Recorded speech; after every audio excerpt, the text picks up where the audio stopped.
রেসিপিটা ডিমের কারি। কার কার এরকম ডিমের কারি পছন্দ আমাকে কিন্তু কমেন্টে জানাবেন।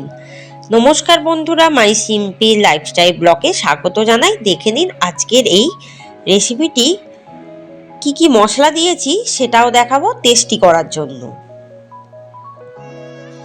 প্রথমে কড়া বসিয়ে দিয়েছি, 2 কাপ জল দিয়ে দিয়েছি। জলটা একটু ফুটিয়ে গরম করে নিয়ে তারপর কিন্তু আমি এখানে ডিম দিয়েছি। আমি এখানে মুরগির ডিমের করছি। 7টা ডিম মোটামুটি সিদ্ধ করে নিচ্ছি।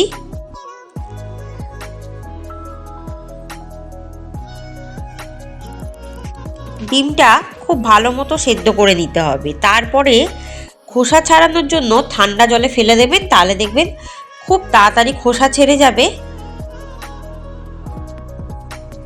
কোনো রকম সমস্যা হবে না।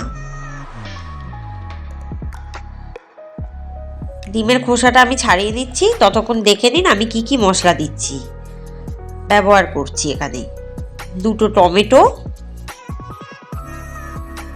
4টে পেঁয়াজ মাঝারি সাইজের, একটা গোটা পুরো রসুনের কোয়া খোসা ছাড়িয়ে, আর 12টা কাঁচা লঙ্কা বেটে নিয়েব। এবারে জল ছাড়াই পেঁয়াজের আর টমেটোর রসে বাটা হয়ে যাবে। এবারে ওই কড়ায় দিয়ে দেবো 1 কাপ সর্ষের তেল। তেলটা ভালো মতো গরম হয়ে গেছে, আর আমি কিন্তু ডিমের খোসাগুলো ছাড়িয়েও নিয়েছি, দেখুন কি ভালোভাবে ছেড়ে গেছে। এবার আমি ডিমটা দিয়ে দিলাম। এবার ডিমটা ভাজার সময় দিয়ে দেবো 1 চামচ হলুদ গুঁড়ো, 1 চামচ জিরে গুঁড়ো, আর 1 চামচ নুন। নুনটা একটু নিজেদের স্বাদ অনুযায়ী দেবেন। এবার ডিমটা ভালো মতো ভেজে নেব, তাহলে একটু টেস্ট হবে ডিমটায়। ডিমটা প্রায় ভাজা হয়ে গেছে, খুব বেশি ভাজার দরকার নেই, নলে কিন্তু শক্ত হয়ে যাবে। এবারে আমি মশলার পেস্টটা দিয়ে দিলাম, যে মশলাগুলো করেছিলাম। তার মধ্যে আছে রসুন, পেঁয়াজ, কাঁচা লঙ্কা, টমেটো দিয়ে একটু কষিয়ে নেব। আঁচটাকে মিডিয়ামেই রাখলে চলবে। খুব ভালো করে এটা কষিয়ে দিতে হবে, মশলাটা যত কষানো হবে তত তার টেস্ট বাড়বে। এবারে রংটা একটু গাঢ় করার জন্য, যাতে রংটা লাল হয়, তার জন্য কাশ্মীরি লঙ্কা গুঁড়ো 1 টেবিল চামচ দিলাম।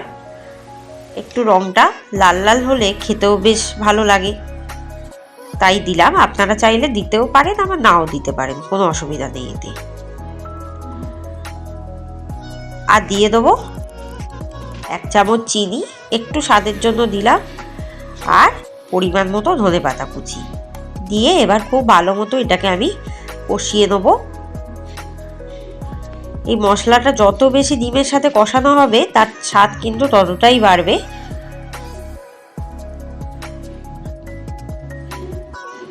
এবার দিয়ে দেবো 3টে কাঁচা লঙ্কা কুচি।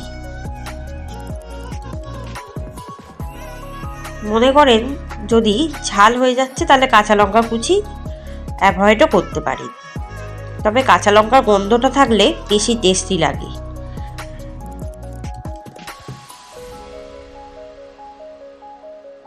দেখুন প্রায় কষানো হয়ে গেছে, একটা তেলও ছেড়ে দিয়েছে, আর মশলাগুলো কিন্তু কড়ার গায়ে লেগে লেগে যাচ্ছে, আর একটা গন্ধও ছাড়ছে। তার মানে বুঝতে হবে যে আমার কষানো হয়ে গেছে, পেঁয়াজ রসুনের কাঁচা গন্ধ চলেও গেছে, মশলাটা বেশ ভাজা ভাজা হয়ে গেছে।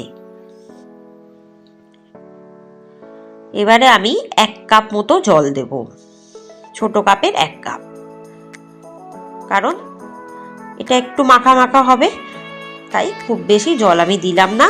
নুনটা যেহেতু আগেই দিয়েছিলাম, তাই একটু পরিমাণটা বুঝে দেবেন নুনটা, তাহলে আর নুন দিতে লাগবে না। যদি মনে করেন নুন ঠিক আছে তাহলে দিতে লাগবে না, কোনো অসুবিধা নেই। দেখুন কালারটা কি সুন্দর এসছে, আর বেশ তেলও ছেড়ে দিয়েছে, আর বেশ মাখা মাখাও হয়ে গেছে। এবার জাস্ট নামিয়ে সার্ভ করলেই রেডি।